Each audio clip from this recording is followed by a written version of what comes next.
Hello dear friends, कैसे हैं आप लोग। आशा करते हैं कि आप लोग अच्छे होंगे, स्वस्थ होंगे और अपनी पढ़ाई अच्छे से कर रहे होंगे। तो बस मेहनत कर दीजिए जी जान से।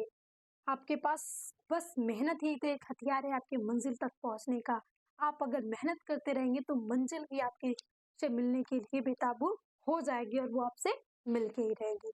तो आज के सेशंस में हम बायोलॉजी की मोस्ट इम्पॉर्टेंट क्वेश्चंस देखेंगे जो कि आपके बोर्ड एग्जाम में आने की संभावना रहती है और मिल भी सकता है। इसी में से कोई ना क्वेश्चन जरूर है आपको। तो प्लीज इस सेशन को एंड तक देखिएगा और क्लास अच्छी होगी क्योंकि हम मैराथन क्लासेस ले लेके अब आपके सारे क्वेश्चन को करने वाले हैं क्लियर। तो आइए हम देखते हैं। सबसे पहले फर्स्ट क्वेश्चन हमारा क्या है। तो देखिए, बायोलॉजी में अगर हम प्रीवियस ईयर के एनालिसिस करें तो हमें मतलब क्वेश्चंस को आइडिया आप लगा सकते हैं कि कौन से चैप्टर से किस प्रकार के क्वेश्चन पूछे जाते हैं। तो आपकी जो फर्स्ट यूनिट है, यानी आपका जो जनन वाला जो चैप्टर है, पहले हम पौधों में जनन, फिर मानव में जनन, जनन स्वास्थ्य, ये जो चैप्टर्स हैं इसमें से क्वेश्चन भर भर के आते हैं आपसे। लघु उत्तरी में, अति लघु में, एमसीक्यू में क्वेश्चन देखने को इससे मिलता है। तो इसीलिए ये यूनिट बहुत ही महत्वपूर्ण है, बहुत ही ज्यादा वेटेज रखती है। तो इसे तो हम अच्छे से इसके क्वेश्चन देखेंगे। तो इसी से क्वेश्चन जितने आते हैं उसको हम आज पढ़ते हैं। तो सबसे पहले हम देखेंगे कि आखिर शुक्र जनन की प्रक्रिया क्या है, इसका वर्णन कीजिए या शुक्र जनन पे टिप्पणी लिखिए। बात एक ही है, आपसे शुक्र जनन अलग अलग तरीके से क्वेश्चन इस पे पूछा जा सकता है। तो बस आपको उसकी विधि तैयार है, फिर आपको जैसे पूछ ले टिप्पणी पूछे जो भी आप तो लिखे लेंगे। तो शुक्र जनन से ही पता चलता है कि वृषण, अब शुक्र जनन शुक्राणु का निर्माण ही की प्रक्रिया शुक्र जनन कहलाती है। तो आपको लिखना पड़ेगा कि होता कहाँ, तो वृषण में होता है। जो नर होगा उसके जनन अंग वृषण में, शुक्राणु बनने की प्रक्रिया ही शुक्राणु जनन कहलाती है।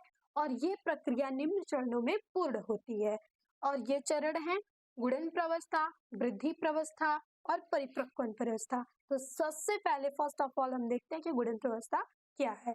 तो गुणन प्रवस्था में शुक्र जनन नलिकाओं की, जो शुक्र जनन नलिकाएं हैं उनकी एपिथेलियम की कोशिकाओं में समसूत्री विभाजन द्वारा शुक्र जनन कोशिकाओं का निर्माण होता है। और ये कोशिकाएं द्विगुणित होती हैं। द्विगुणित का मतलब 2n। और समसूत्री विभाजन यानी 2n से ही क्या बनेगा, 2n बनेगा। तो ये समसूत्री विभाजन यानी जो है उस वैसा ही दिखेगा, तो वो कौन सा विभाजन, समसूत्री विभाजन कहलाता है। तो ये छोटे छोटे टर्म्स हैं जो आपको याद रखने हैं। तो सबसे पहले वही शुक्रजनन नलिकाएं, यानी शुक्रजनन नलिकाएं ट्यूब्यूल्स बोल सकते हैं, जिसमें वृषण नलिकाएं या शुक्रजनन नलिकाएं है ट्यूब्यूल्स।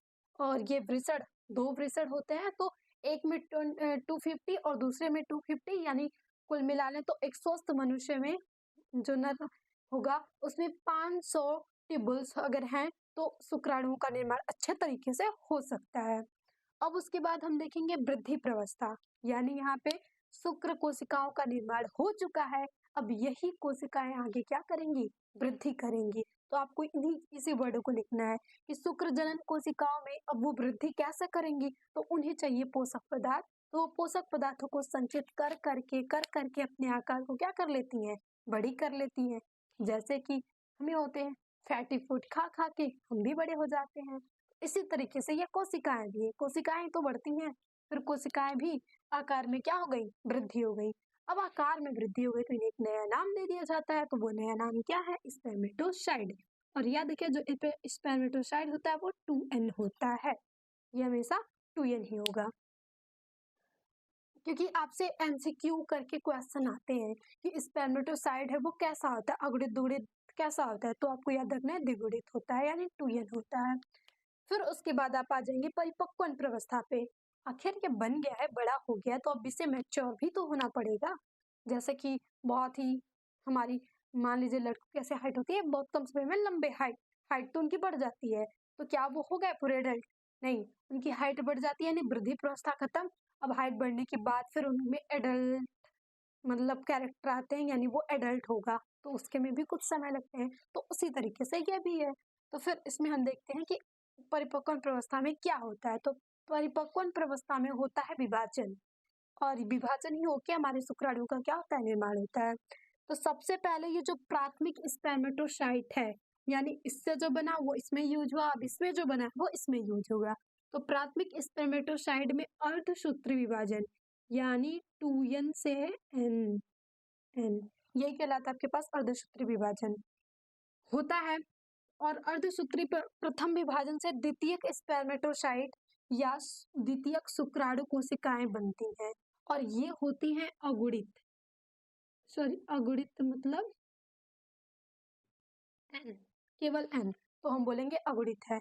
तो द्वितीयक स्पर्मेटोसाइट अर्धसूत्री द्वितीयक विभाजन के फलस्वरूप अगुणित शुक्राणु पूर्व कोशिका या स्पर्मेटिड्स बनाती हैं और इस प्रकार प्राथमिक स्तर से स्पर्मेटोसाइट से 4 स्पर्मेटिड बनते हैं। वाह, ये क्या है, मैंने क्या पढ़ दिया लाइन, मुझे नहीं समझ में आ रहा, तो आप लोगों को कैसे समझ में आएगा, तो हम पहले से समझते हैं। तो सबसे पहले आपने एक लिया 2n कोशिका है और 2n का नाम क्या है, प्राथमिक स्पर्मेटोसाइट साइट। अब आपने लिया कि इसने वृद्धि करके अपना भोजन वोजन लेके ये प्राथमिक स्पर्मेटोसाइट बन गया आकार में। अब दूसरे जब इसकी परिपक्वता अवस्था चल रही है तो ये हो जा रहे हैं अर्धसूत्री विभाजन द्वारा विभाजित और ये जो कहलाता है वो फर्स्ट विभाजन है, फर्स्ट विभाजन। और एन हुआ है तो आपको पता चल गया कि अर्धसूत्री विभाजन है। तो ये बना है जो एन कोशिकाएं हैं इनको हम बोलेंगे द्वितीयक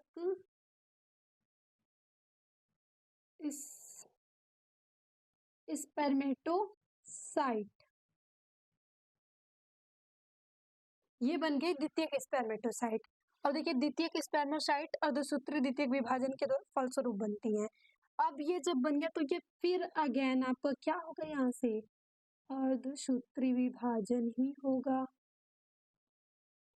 और ये एन है ये भी अर्धसूत्री विभाजन करेगा। अब देखिए 4 सेल बन चुकी हैं और इन्हीं 4 को हम या तो बोल सकते हैं पूर्व शुक्राणु, बोल दीजिए आप यहाँ से पूर्व शुक्राणु, या तो स्पर्मेटिड्स। आपको जो याद रखना है, जो अच्छा लगे वो आप याद रख सकते हैं। अब हम इसे पूर्व क्यों बोल रहे हैं, क्योंकि आपको सर्कल जैसा दिख रहा है और हमने जब शुक्राणु की संरचना पढ़ी थी तो वो तो ऐसा था ही नहीं, तो ये पूर्व शुक्राणु है भाई, यानी अभी इसमें और चीजें बाकी होनी है। तो ये अचल है।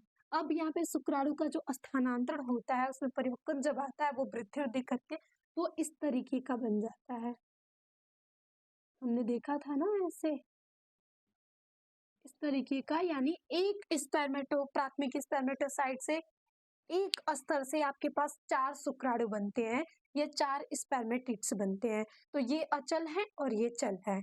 अब ये जब चल हो गया तो ये अपना पता है कि इसके 3 भाग होते हैं, हेड नेक टेल। टेल तैरने में काम करता है, एक्रोसोम पाया जाता है इसकी नोक पे जो कि अंडाशय में जाके उसके लेयर को भेदने का काम करेगा। बीच वाला भाग मध्य भाग होता है, उसमें होता है माइटोकॉन्ड्रिया, क्योंकि इसको चलना है तो भाई भोजन की जरूरत होगी, क्योंकि हम भी बिना भोजन के मतलब पढ़ भी नहीं सकते, खेल भी नहीं सकते, चल भी नहीं सकते और ना ही शॉर्ट भी देख सकते, नहीं शॉर्ट ही देख सकते, क्योंकि शॉर्ट्स भी देखने के लिए एनर्जी चाहिए। तो आजकल तो ठंड से भाई एक बार शॉर्ट में आप भी कभी अगर इस समय लत ना लगा लीजिएगा कि पता है शॉर्ट 1-2 देखेंगे फिर वो कब 2 घंटे चले जाए आपको पता ही नहीं चलेगा। तो ये एक बहुत ही अलग बीमारी है जो कि चली रही है, तो आप लोग थोड़ा इससे बच के रहे क्योंकि आपका अभी एग्जाम्स टाइम है, बाद में देख लीजिएगा। तो ये था हमारा शुक्राणु जनन। आई होप इस फिगर से आपको समझ में आ गया हो और इसी फिगर को यहाँ पे हिंदी में लिखा जा चुका है, तो आप इसे समझ लीजिए। प्राथमिक स्पर्मेटोसाइट से द्वितीयक स्पर्मेटोसाइट, द्वितीयक स्पर्मेटोसाइट से फिर अर्धसूत्र विभाजन हुआ, फिर यहाँ पे स्पर्मेटिड्स बने या पूरे शुक्राणु बने और फिर ये अचल थे, फिर ये परिवर्तन हो गए चल में और एक स्पर्मेटोसाइट से 4 शुक्राणु बन के हो गए तैयार। आपको ये याद रखना है क्योंकि आपके पास क्वेश्चन भी आ सकते हैं कि 10 स्पर्मेटोसाइट से कितने शुक्राणु बनेंगे या 200 जो भी आपके पास आ जाए। तो जब आपका एक का पता है तो आपसे लाखों का पूछ दे, आप तो यूं काउंट करके बता देंगे। आपको पता ही होगा कि एक स्वस्थ मनुष्य में लगभग 200 मिलियन शुक्राणु चाहिए एक बार, मतलब अगर निषेचन होता है तो अगर 200 मिलियन जाते हैं तो वहां से कुछ जाने वाले भाग में नष्ट हो जाएंगे, फिर गर्भाशय तक 2 मिलियन पहुँचते हैं, फिर 2 मिलियन में से कोई एक ही होता है भाग्यशाली जो अंडाशय तक जाता है और उसे भेदता है और उसके अंदर जाता है और क्या करता है, निषेचन करता है। तो ये तो है इसकी प्रक्रिया। तो हमने शुक्र जनन की प्रक्रिया देख ली, अब इसके आगे हम देखेंगे अंड जनन की प्रक्रिया, क्योंकि दोनों में से शायद कोई एक आ जाए। और फिर इसके बाद और भी इस चैप्टर से क्वेश्चन है और उन सभी को हम इस चैप्टर में कवर करेंगे सेशन में। तो प्लीज बड़ा होगा, डरिएगा मत सेशन। आपको तो अब 4 घंटे 5 घंटे बैठ के एक ही बार में पढ़ाई करने की आदत तो हो ही गई होगी, और नहीं है तो फिर भी अभी भी जो भी टाइम बचा उसमें आप स्टार्ट कर दीजिए। तो इसका स्क्रीनशॉट लें, फिर उसके बाद हम देखते हैं अंड जनन। तो हमने शुक्र जनन तो देख लिया, अब हम देखते हैं कि अंड जनन क्या होता है। तो हम बायोलॉजी में जैसा कि हमने पहले ही से बताया था कि हम पूरे लॉन्ग क्वेश्चन देखने वाले किस तरीके से हमें करना है। तो अब हम देखते हैं कि आखिर अंड जनन की प्रक्रिया क्या है।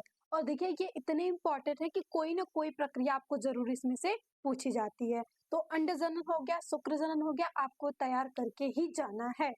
अब देखिए अंड जनन की प्रक्रिया पर टिप्पणी लिखिए। तो अगर आप शुक्र जनन की पढ़ लिए हैं तो ठीक वैसे ही ये भी होगी, अंड जनन की भी प्रक्रिया आपके पास उसी तरीके से होगी, बस आपको थोड़े से यहाँ पे परिवर्तन मिलेंगे, क्योंकि वो नर जनन अंग में हो रहा था, ये मादा जनन अंग में होंगे, नाम अलग अलग होंगे, वहां पे स्पर्मिसाइट स्पर्म बनते हैं और यहाँ पे किसका निर्माण होता है, ओवम ओगोनिया, इन सब का निर्माण होता है। तो आइए हम देखते हैं। सबसे पहले आप लिखेंगे कि अंड जनन की प्रक्रिया पे होती क्या है। तो आप लिख सकते हैं कि स्त्री के अंडाशय के जनन एपिथीलियम की कोशिकाओं से अंडाणुओं के निर्माण को हम क्या कहते हैं, अंड जनन कहते हैं। यानी स्त्री का जो अंडाशय वाला भाग होता है, हमने फिगर में देखा था नर मादा जनन अंग तंत्र में। अगर आपने नहीं देखा है तो प्लीज चैनल पे जाकर वो वाली वीडियो जरूर देख लीजिएगा आप, क्योंकि बहुत इंपॉर्टेंट है। तो हम वहां पे देखे थे अंग तो 2 अंडाशय होते हैं और वहीं पे ओवम का निर्माण होता है। तो अब इसमें भी निम्न चरण होते हैं, यानी 3 चरण इसमें भी पाए जाते हैं। पहली प्रोलिफरेशन प्रावस्था या तो गुणन प्रावस्था, आप इसे गुणन प्रावस्था भी लिख सकते हैं। यहाँ पे आप इसे गुणन प्रावस्था भी लिख सकते हैं। अब इस प्रावस्था की जो शुरुआत मादा फीटस कब होती है, तो इस प्रावस्था की शुरुआत मादा फीटस जब माँ के गर्भ में 7वें माह में होती है, तब जो जनन कोशिकाएं होती हैं वो विभाजित होने लगती हैं और विभाजित होकर वो अंडाशय में पुट्टिका या तो ओगोनियम का निर्माण करती हैं। अब यहाँ पे फीटस वर्ड आपको सुन के थोड़ा सा आश्चर्य होगा। मान लीजिए अगर आप बायोलॉजी थोड़ा सा कम पढ़े हैं, लेकिन अगर आप अच्छे से पढ़े हैं तो फिटस का मतलब तो आपको पता ही होना चाहिए। तो जब बार मतलब पूरा उसकी बनावट हो जाती है तब हम उसे शिशु बोलते हैं, लेकिन जब वो निषेचन के बाद भ्रूण बनता है तो कुछ टाइम तक हम उसे भ्रूण बोलते हैं। जब वो विकसित होने लगता है तब उसे हम फीटस बोलते हैं, मादा फीटस या नर फीटस। तो मादा फीटस में ही जो जब वो 7वें महीने में होगी गर्भ में, तो वहां पे उसके जनन अंग में जो कोशिकाएं होंगी अंडाशय की वो विभाजित होंगी और विभाजित होकर पुट्टिका का निर्माण करेंगी। ये होता है आपके पास गुणन प्रावस्था में। फिर उसके बाद दूसरी प्रावस्था आती है वृद्धि प्रावस्था। तो वृद्धि प्रावस्था में ये जो ओगोनियम का निर्माण हुआ है, इसी में क्या होती है, वृद्धि होती है। और वो वृद्धि कैसे होगी, तो ये पोषण लेंगे, भोजन से पोषण लेंगे और भोजन को संचित करके आकार में बड़े हो जाते हैं। और जैसे ही आकार में ये बड़े होते हैं तो इन्हें हम क्या कहते हैं, प्राथमिक ओसाइट नाम दे देते हैं। जैसा कि हमने शुक्र जनन में देखा था, वैसे ही आप देख रहे हैं कि सेम प्रोसेस यहाँ पे भी आ रही है, नाम में चेंज होते चले जा रहे हैं। फिर इसके बाद आती है आपके पास परिपक्वन प्रावस्था। परिपक्वन प्रावस्था जो होती है, यह क्रिया पूरी जनन काल, यानी स्त्री में अगर देखा जाए जनन काल तो 11वें मंथ से शुरू हो जाता है और वो 45 यानी 45 ईयर्स तक वो जनन काल माना जाता है, एक एवरेज माना जाए तो। लगातार ये हर मंथली होता रहता है, अंडाशय का निर्माण होगा, मान लीजिए स्पर्म आ गया तो फिर निषेचन होगा, भ्रूण बनेगा, फिटस बनेगा, और नहीं होगा तो वो हर मंथ होता रहता है। और फिर इसी को तो माहवारी या फिटस भी आते रहते हैं।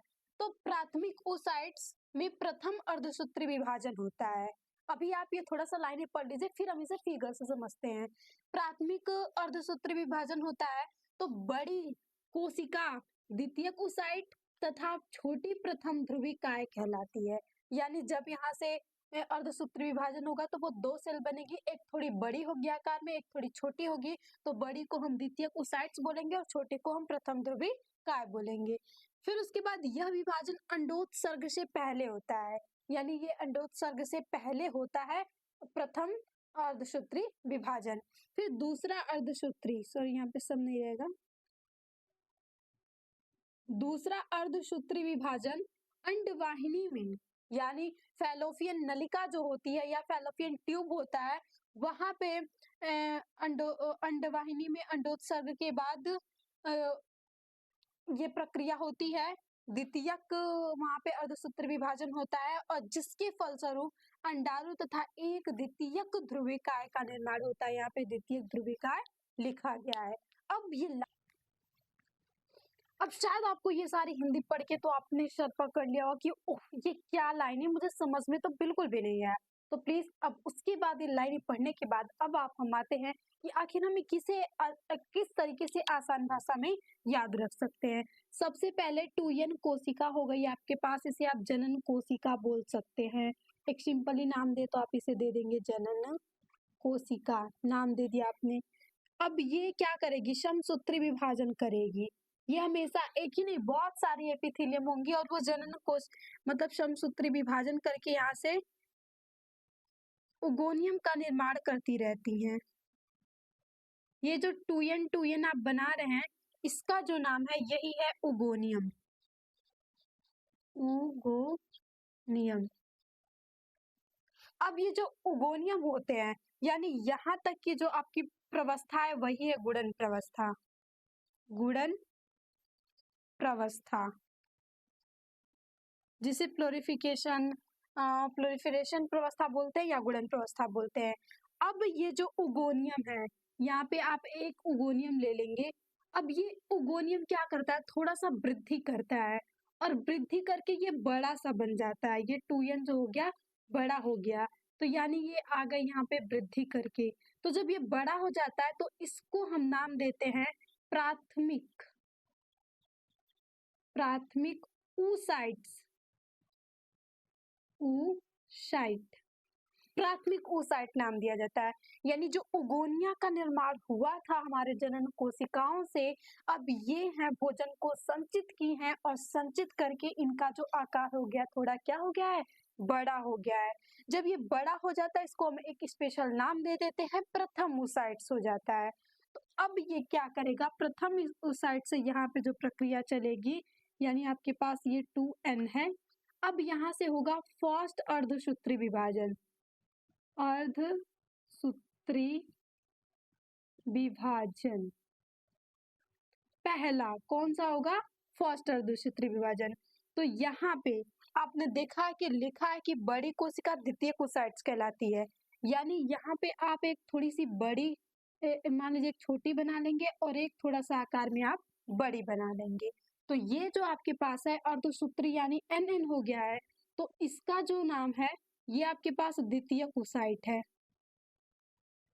द्वितीयक oocyte।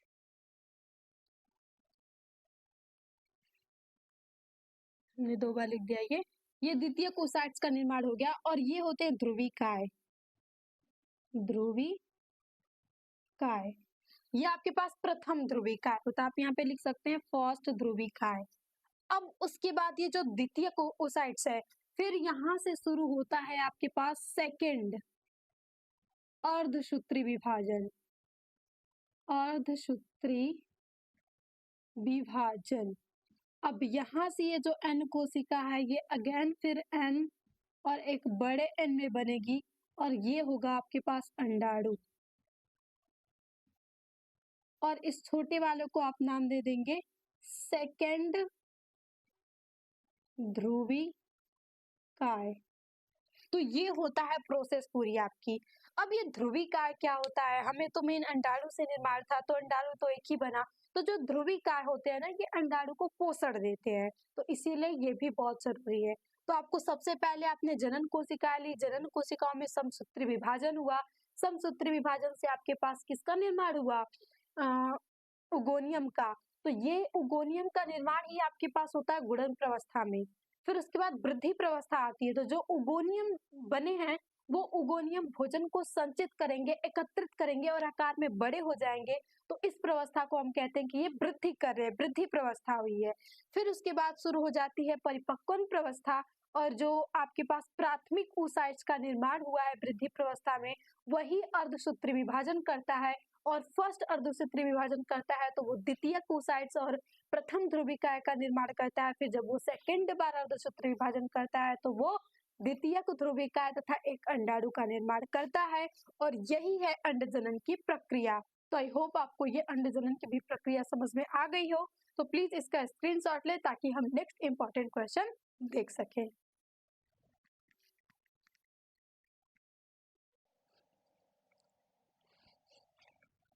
तो अब हम देखते हैं और नेक्स्ट इंपॉर्टेंट क्वेश्चन। तो हमने शुक्र जनन देख लिया, हमने अंड जनन देख लिया। अब हम देखते हैं कि आगे क्या क्वेश्चन हमारे सामने आने वाले हैं। तो आपको देख के पता चल ही गया होगा, तो आइए हम इसे समझते हैं। आपको बहुत टाइम्स, बहुत बार एग्जाम में ये पूछा गया है कि उल्ब भेदन की प्रक्रिया क्या है, या उल्ब भेदन पे टिप्पणी लिखिए। और कभी कभी उल्ब भेदन को एमनियोसेंटेसिस लिखा भी आपको मिल जाएगा। तो या तो एमनियोसेंटेसिस पूछा जाए या तो उल्ब भेदन पूछा जाए, ये दोनों प्रक्रिया क्या है, सेम ही है। अब आइए देखते हैं कि आखिर ये प्रक्रिया है क्या जिसमें हमें टिप्पणी लिखने को बोला जा रहा है। तो ये प्रक्रिया जो है, आप याद रखिए, ये जब माता के गर्भ में शिशु होता है, उसका निर्माण होता है, उस टाइम ये की जाती है। और कब, जब ये मतलब पहले हम पढ़ते हैं कि आखिर इसमें होता क्या है। तो होता क्या है कि उल्ब भेदन एक चिकित्सीय प्रक्रिया, यानी ये डॉक्टर द्वारा ही होती है। ये नहीं कि मतलब कोई भी इसे कर सकता है या स्वतः होती है, बिल्कुल भी नहीं, ये डॉक्टर्स ही करते हैं। तो इसीलिए हम लिख सकते हैं कि उल्ब भेदन एक चिकित्सीय प्रक्रिया है, जिसका उपयोग मुख्य रूप से अनुवांशिकी स्थितियों के प्रसव पूर्व निदान में किया जाता है। यानी ये प्रसव से पहले प्रक्रिया की जाती है, और ये अनुवांशिक से रिलेटेड की जाती है। और इसके अन्य उपयोग भी हैं, जैसे कि संक्रमण और भ्रूण के फेफड़ों की परिपक्वता का आकलन करना। और फिर प्रसव से पूर्व यदि अगर हम इसको एमनियोसेंटेसिस करवा लेते हैं, अगर हमें कोई ये रहता है कि हाँ इस में कोई अनुवांशिक विकार हो सकता है, तो अगर हमने एमनियोसेंटेसिस द्वारा हम उस अनुवांशिक विकार को प्रसव पूर्व पहले ही क्या कर सकते हैं, निदान कर सकते हैं इसका। तो इसमें हम कैसे निदान करेंगे, तो थोड़ा सा हम इसकी विधि भी देख लेते हैं कि उल्ब भेदन की प्रक्रिया में गर्भवती महिला के गर्भ में, यानी पेट में एक सुई द्वारा, एक इंजेक्शन द्वारा मतलब उसको एमनियोटिक फ्लूइड निकाला जाता है, क्योंकि जो भ्रूण का निर्माण होता है वो मतलब एक बाहर लेयर, झिल्ली की तरह लेयर होती है, और उसके अंदर एक भरा होता है एमनियोटिक फ्लूइड। वो एमनियोटिक लेयर होती है, उसके अंदर एमनियोटिक फ्लूइड भरा होता है, और उस फ्लूइड में ही मतलब सारी चीजें होती है कि गुणसूत्र सब चीजें पाया जाता है उसमें। और उस फ्लूइड को ही हम निकाल लें तो उस शिशु के पूरे मतलब हम परिपक्वता का परीक्षण आकलन कर सकते हैं। और यदि उसमें कोई विकार पाया जाता है, उस विकार का हम निदान भी कर सकते हैं। तो ये जो उल्ब भेदन की प्रक्रिया है, हम यहाँ पे एक और लाइन लिख सके, उल्ब भेदन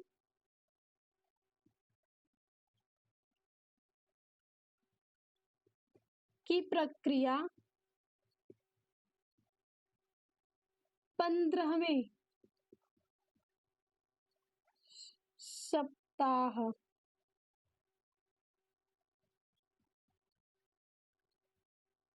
के बाद ही अच्छी मानी जाती है, मानी जाती है। या हम बोल सकते हैं कि 17वें सप्ताह के बाद ही हम उल्ब भेदन का स्वर्ण मानक मानते हैं, क्योंकि 15वें सप्ताह के बाद जो उल्ब भेदन की प्रक्रिया है उससे कोई भी हानि नहीं होती है। उससे पहले करने से कुछ कोई ना कोई हानि हो सकती है कि गुणसूत्र कहीं इधर उधर हो जाए, तो फिर बहुत सारी दिक्कतें होती हैं। तो इसमें भी जो बहुत एक्सपर्ट चिकित्सक होते हैं वही करते हैं। और देखिए जो उल्ब भेदन की प्रक्रिया थी, इसका एक बुरा असर भी पड़ा था हमारे समाज पे, इसीलिए इस प्रक्रिया को मतलब नॉर्मली नहीं कोई करवाता, और ये थोड़ी महंगी भी है। मतलब उससे ये हुआ था कि मतलब बहुत ज्यादा मादा भ्रूण हत्याएं हो गई थी, क्योंकि लोग क्या प्रसव से पहले ही लोग उल विभेदन की प्रक्रिया द्वारा चेक कर लेते थे कि नर है या मादा।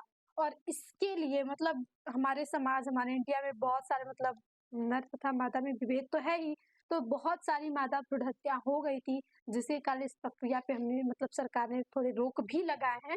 तो इसका बस अब जो यूज़ किया जाता है वो बस आनुवांशिक विकारों को दूर करने के लिए ही किया जाता है। तो हमें कभी ऐसा नहीं करना चाहिए, भ्रूण हत्या करना बहुत ही गलत है। तो ये था हमारा एमनियोसेंटेसिस पे टिप्पणी। तो आप ऐसे ही बना के लिख सकते हैं कि ये सप्ताह में याद रखिए इसमें कुछ मेन टॉपिक कि जो अवलोवेदन की प्रक्रिया है, उसमें से जो भ्रूण का निर्माण होता है, तो झिल्ली के अंदर हम एक सुई मतलब पेट से फिर झिल्ली को चेते हुए एक सुई चुभाते हैं, वहाँ से एमनियोटिक फ्लूइड निकालते हैं और उस फ्लूइड के द्वारा ही हम चेक करते हैं। हम कभी-कभी ऐसे होता है ना कि मान लीजिए अगर पेरेंट्स को लंग्स में होल्स या ऐसे कुछ होल्स हैं, तो हम अगर हमें पता है कि हाँ, इसके संतान में भी आ सकते हैं, तो वहाँ पे हम उल विभेदन की प्रक्रिया द्वारा पहले ही जांच कर लेंगे और उस विकार को हम क्या कर लेंगे, दूर कर लेंगे। कोई संक्रमण भी हुआ है तब भी हम एमनियोटिक फ्लूइड निकालेंगे और उस संक्रमण को दूर कर लेंगे। कोई अनुवांशिक और भी रोग है, मान लीजिए पीढ़ी दर पीढ़ी चला रहा है, तो उसे भी हम यहाँ से निकाल सकते हैं। तो ये तो इसके बहुत ही एडवांटेज थे, लेकिन जो डिसएडवांटेज था वो ये था कि यहाँ पे मतलब लिंग विभेद था और लिंग जाने के बाद लोग बहुत सारे अधिक मात्रा में मादा भ्रूण हत्याएं होने लगी थी, जिसके कारण सरकार ने इसे मतलब बैन किया था कि उल विभेदन की प्रक्रिया हर जगह नहीं होनी चाहिए, चेक नहीं होना चाहिए प्रसव से पहले। प्रसव के पहले ही ये होता है। तो ये था उल विभेदन की प्रक्रिया। अब नेक्स्ट क्वेश्चन आपसे लिखा गया कि ट्यूबेक्टोमी तथा वैसेक्टोमी से आप क्या समझते हैं? और ये भी बहुत इंपॉर्टेंट है। कभी-कभी आपको ये फिगर से भी पूछा जाता है और जनरली आपसे ये पूछ दिया जाएगा कि होता क्या है? तो देखिए जो वैसेक्टोमी और ट्यूबेक्टोमी है, ये एक परिवार नियोजन के लिए युक्तियाँ हैं और ये एक अस्थायी युक्तियाँ हैं, क्योंकि जो हमारा तीसरा चैप्टर है जनन स्वास्थ्य, उसमें हम क्या पढ़ते हैं? पहले जनन के बारे में थोड़ा जनसंख्या विस्फोट के बारे में पढ़ेंगे। जनसंख्या जो बढ़ती जा रही है लगातार, तो हमें उसे रोकना है, क्योंकि गवर्नमेंट ने तो बहुत सारे मतलब नियम कानून बनाए, फिर भी हमारे इंडिया की जनसंख्या बढ़ना तो रुका नहीं है और बढ़ती चली जा रही है। तो इसे रोकना बहुत ही ज़रूरी है, नहीं तो बहुत सारी समस्याएँ आने वाली है। तो उससे ही ये कुछ विधियाँ हैं और ये विधियाँ मतलब बहुत ही अस्थायी हैं। अगर ये करवा लिया जाए तो वहाँ से फिर आगे मतलब जनसंख्या वृद्धि नहीं होगी। तो इसमें क्या है, जो ट्यूबेक्टोमी है वो महिला में की जाती है और जो वैसेक्टोमी है वो नर में की जाती है, पुरुष में की जाती है। ट्यूबेक्टोमी यानी फैलोपियन ट्यूब, ट्यूब आ गया यानी ये महिला में हो रही है। वैसेक्टोमी वास डिफरेंस यानी किसमें होता है वास डिफरेंस? नर में, यानी ये नर में हो रही है। तो ट्यूबेक्टोमी में इस तरह के फैलोपियन नलिका को जो चिकित्सा होते हैं वो उसको ऑपरेशन द्वारा काट देंगे और काट को उसको हल्का सा मोड़ के क्या कर देते हैं, बांध देते हैं।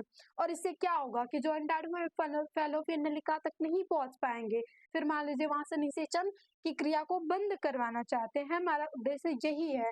तो ट्यूबेक्टोमी परिवार नियोजन की एक अस्थायी विधि है और ट्यूबेक्टोमी में मादा के मासिक चक्र पे कोई प्रभाव नहीं पड़ता। बहुत सारे कभी-कभी ऐसे क्वेश्चन पूछ दिया जाता है, क्या अगर एक महिला का ट्यूबेक्टोमी हो चुका है तो क्या उसमें आवर्त चक्र या माहवारी या मासिक धर्म नहीं होंगे?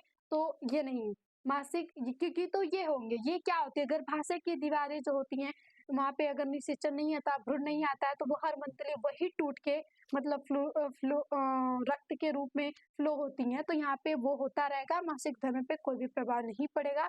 ये जब तक आपका जनन काल जो होता है 11 से 45 तब तक ये चलता रहता है। अब वैसेक्टोमी है, तो वैसेक्टोमी में हम नर जनन अंग की जो वास डिफरेंस होती है, जिसे हिंदी में बोले तो शुक्र वाहिनी जो होती हैं, तो उनको हम ऑपरेशन द्वारा काटते हैं और हल्का सा मोड़ के उन्हें बांध दिया जाता है, जिसके कारण जो शुक्राणु हो वो मान लीजिए संभोग करने से मादा के गर्भाशय या फैलोपियन नलिका तक नहीं पहुंचे और निषेचन ना हो, और निषेचन ना हो तो भ्रूण नहीं बनेगा। फिर एक मतलब जनसंख्या वृद्धि को कंट्रोल किया जा सकता है इन दोनों विधियों से। तो ये भी एक परिवार नियोजन की अस्थायी विधि है। तो ये था ट्यूबेक्टोमी और ये था वैसेक्टोमी। बहुत चांसेस होते हैं आपसे पूछने के लिए, तो प्लीज ये सारे क्वेश्चन आप एक बार और रिपीट कर लीजिएगा, तो क्योंकि ये बहुत ही इंपॉर्टेंट है। और आपके जो क्वेश्चन होते हैं जनन वाले चैप्टर से बहुत आते हैं, अगर आप प्रीवियस ईयर सॉल्व कर ले तो आज के क्लास में इतना ही। हम इतने महत्वपूर्ण क्वेश्चन देखते हैं, फिर नेक्स्ट क्लास में हम देखेंगे। और आप अगर बोर्ड एग्जाम तक हमारे साथ जितने भी लेक्चर यहाँ पे आपको मिल रहे हैं उसे अच्छे से देखते चले जा रहे हैं, तो आप चाहे जितना भी कमज़ोर हो, आप फ़ेल तो नहीं हो सकते हैं। बस आप शिद्दत से पढ़ाई कीजिए, आप शिद्दत से जिस चीज़ पे लग जाएँगे ना, तो फिर वो चीज़ आपको मिल के रहेगी। दुनिया की कोई ताकत नहीं है कि आपको उसे मिलने से रोक ले। तो अगर आपको अच्छे नंबर लाना है, आपको पास होना है, तो प्लीज़ जितने प्रीवियस से लेक्चर अपलोडेड हैं बहुत, तो वहाँ से भी आप जो भी आपको टॉपिक नहीं समझ में आता वो देख लें। और आप सारी जो भी क्लासेस चल रही इधर 2 मंथ्स एगो से यानी पहले से अगर आप सारे लेक्चर देख लेते हैं तो आपको बोर्ड एग्जाम में तो कोई भी दिक्कत नहीं होने वाली है Hindi, English, chemistry and bio में। अगर आप जीरो हैं फिर भी अगर उतना तैयार कर लें तो आप एक एवरेज नंबर ला सकते हैं। तो बस मेहनत कीजिए, कभी भी हार मत मानिए, बस चलते रहिए, जीत निश्चित है। अगर रुक जाएँगे तो भले आपकी रफ्तार तेज़ है तो आप हार जाएँगे, लेकिन आपके जो पैर हैं वो डगमगा रहे हैं, नहीं चल रहा है लेकिन आप फिर भी लगातार चलते रहेंगे, तो आपको जीत तो मिल के ही रहेगी। तो आज के लिए इतना ही, मिलते हैं नेक्स्ट सेशन में, नेक्स्ट इंटरेस्टिंग वीडियो के साथ और महत्वपूर्ण वीडियो के साथ। तो प्लीज़ अगर आपको सेशन अच्छा लगे तो ज़्यादा से ज़्यादा शेयर करिएगा अपने दोस्तों, अपने फ्रेंड्स जो भी हों, ताकि उनकी भी हेल्प हो सके। और इसी के साथ मिलते हैं नेक्स्ट सेशन में नेक्स्ट वीडियो के साथ। और always be positive and work hard and work hard.